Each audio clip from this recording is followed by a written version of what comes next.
रात्रीपासून पावसाने थैमान घातलेलं आहे. पिकांचं घरांचं नुकसान झालेलं आहे.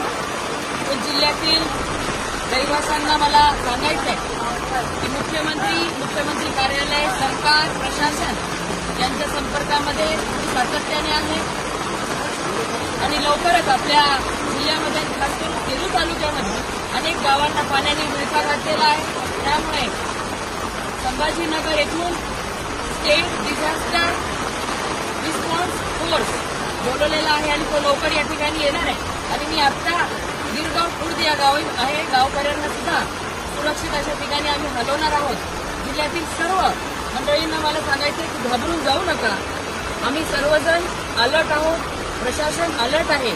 काही वाटल्यास माझ्याशी, माझ्या सहकाऱ्यांशी फोनद्वारे संपर्क साधा.